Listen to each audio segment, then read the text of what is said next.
Hello friends, स्वागत है आप लोगों का मेरे इस नए वीडियो में। आज हम लोग एक बहुत ही कॉमन और इम्पॉर्टेंट टॉपिक को डिस्कस करेंगे। वो है गॉल ब्लैडर स्टोन यानी पित्ताशय की थैली। आजकल के फूड हैबिट और लाइफ स्टाइल के कारण गॉल ब्लैडर स्टोन बहुत ही कॉमन हो गया है। तो आज की इस वीडियो में हम लोग यही डिस्कस करेंगे कि ये जो गॉल ब्लैडर में स्टोन बनता है या बनता कैसे है, क्या क्या इसके कारण हैं, अगर स्टोन हो जाता है तो उसका इलाज क्या है, उसके सिम्टम्स किस तरह के आते हैं, क्या ऑपरेशन ज़रूरी है, इसके अलावा कोई और उपाय नहीं है, इसको डायग्नोस कैसे किया जाता है। बहुत सारी चीज़ों को हम लोग इसमें डिस्कस करेंगे। तो वीडियो बहुत ही इम्पॉर्टेंट है, मेरे साथ अंत तक बने रहें। और अगर आप इस चैनल पे नए हैं तो चैनल को सब्सक्राइब भी कर दें, ताकि अगला जो भी हमारा हेल्थ रिलेटेड टॉपिक आए उसका नोटिफिकेशन आप तक सबसे पहले पहुंचे। तो गॉल ब्लैडर स्टोन के बारे में जानने से पहले हम लोग गॉल ब्लैडर के बारे में जान लेते हैं। मैंने हमेशा एक बात बताई है कि किसी भी डिजीज को समझने से पहले उस ऑर्गन की एनाटॉमी को समझना बहुत ही ज़्यादा ज़रूरी है। इससे डिजीज को समझना बहुत ही ज़्यादा आसान हो जाता है।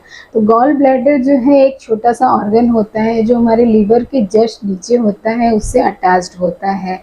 गॉल ब्लैडर पियर शेप यानी नाशपाती की तरह देखने में होता है और ये लगभग 7 से 10 सेंटीमीटर का होता है और इसका काम होता है बाइल को स्टोर करना। ये जो बाइल गॉल ब्लैडर में आता है ये लीवर में बनता है। लीवर में बनने के बाद ये गॉल ब्लैडर में आता है, वहाँ पे स्टोर होता है, वहाँ पे कंसंट्रेटेड होता है।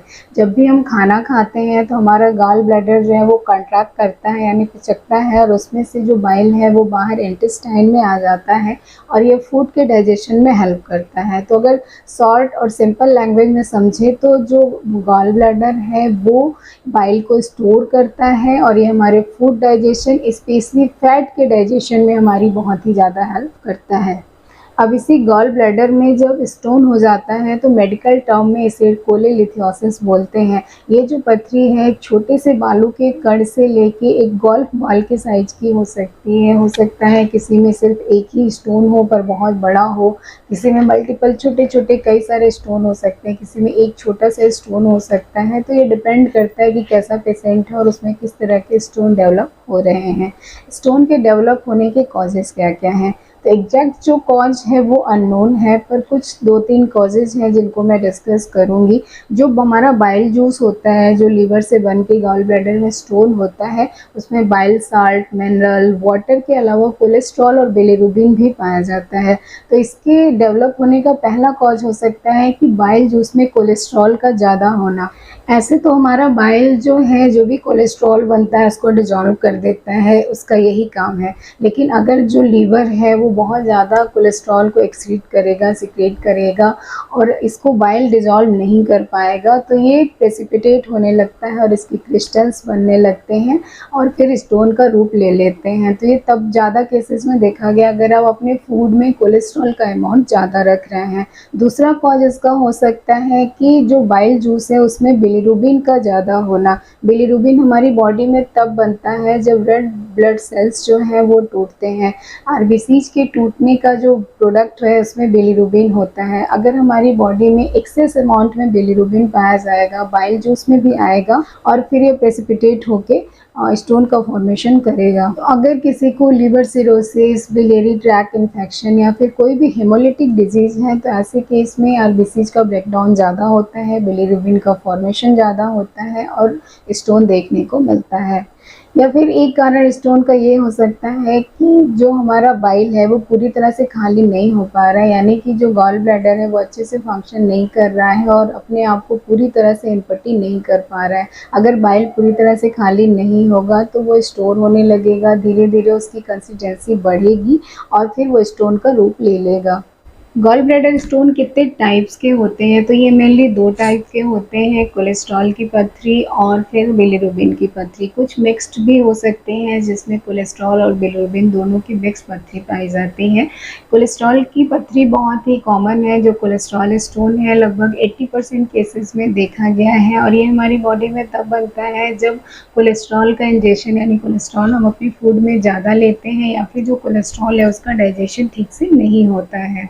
बिलिरुबिन या पिगमेंट स्टोन बाइल में बिलिरुबिन ज़्यादा होने से हो सकता है या ब्राउन, ब्लैक या फिर डार्क येलो कलर का हो सकता है। यह किन लोगों को होता है? ऐसे तो ये किसी को भी हो सकता है, लेकिन कुछ कंडीशंस हैं, कुछ केसेज़ ऐसे हैं, कुछ लोग हैं जिनमें इनके होने की संभावना ज़्यादा होती है। जैसे अगर देखा जाए तो फीमेल्स में ये मेल की तुलना में ज़्यादा कॉमन होता है। ऐसे लोग जिनकी एज 40 से ज़्यादा है, लेकिन आजकल ये कम एज के लोगों में भी देखा जा रहा है, यहाँ तक कि बच्चों में भी ये देखा जा रहा है।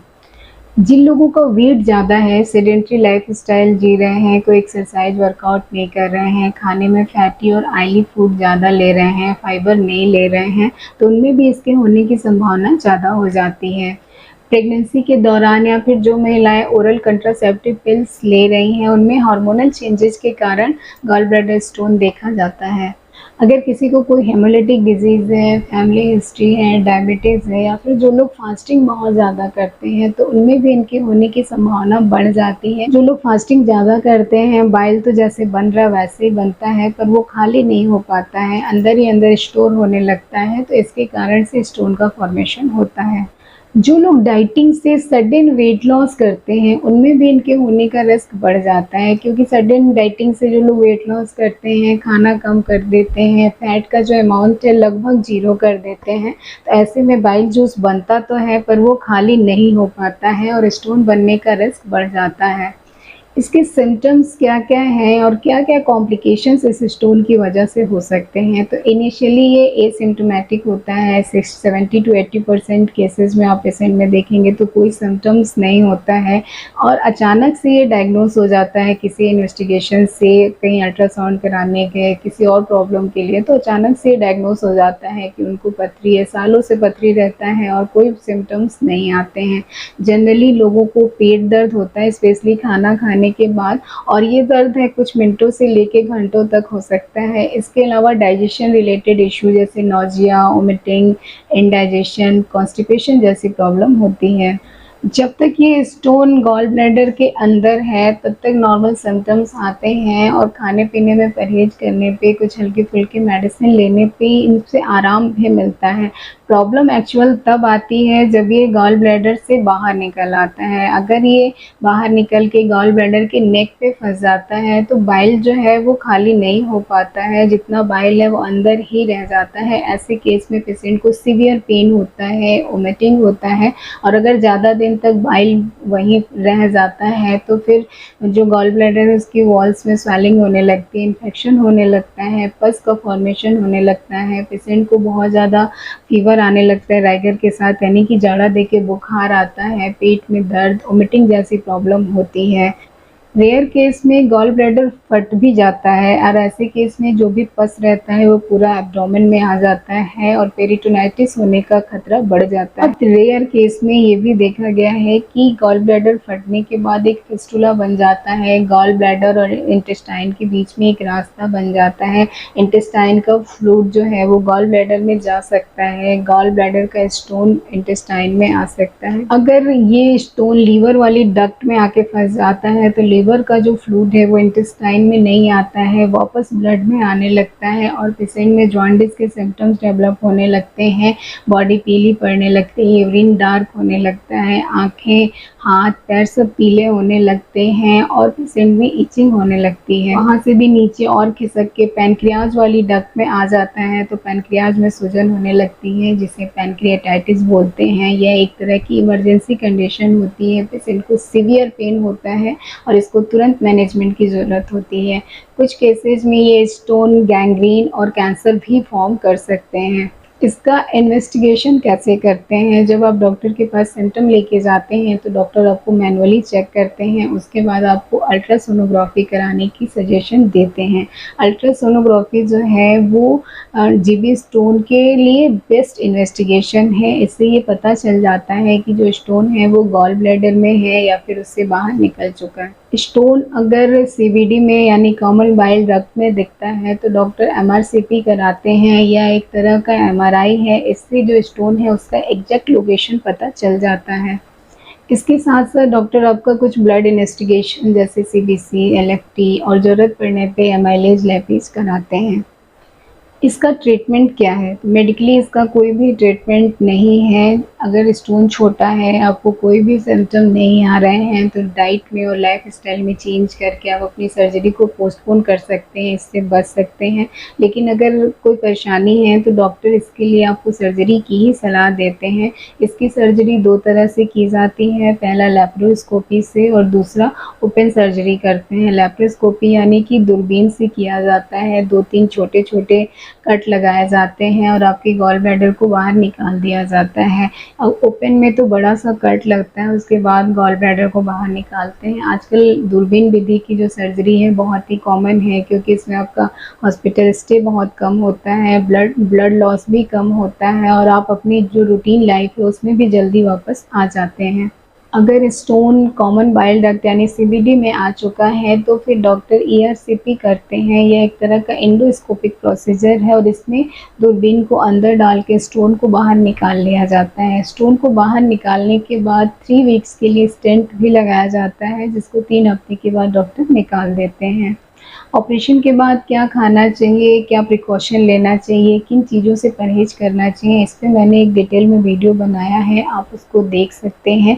इसका प्रिवेंशन कैसे करना चाहिए, तो सबसे पहले तो आपकी डाइट पे आपको बहुत ज़्यादा ध्यान रखना है। आपको खाना स्किप नहीं करना है, बहुत ज़्यादा फास्टिंग नहीं करना है, बहुत लंबे समय तक भूखा नहीं रहना है और बहुत ज़्यादा फैटी और ऑयली कोलेस्ट्रॉल वाली चीज़ें डाइट में कम से कम लेना है। रेगुलर एक्सरसाइज करें। अगर आपका वज़न ज़्यादा है तो अचानक से डाइटिंग करके यानी कि ज़ीरो फैट करके अपना वज़न ना घटाएँ। आप धीरे-धीरे करके हेल्दी डाइट पे आएँ।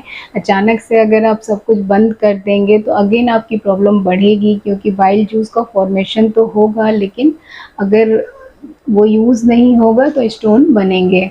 वीक में अगर देखा जाए तो लगभग आधे से 1 किलो वज़न आइडियली आपको कम करना चाहिए। हाई फाइबर डाइट लें।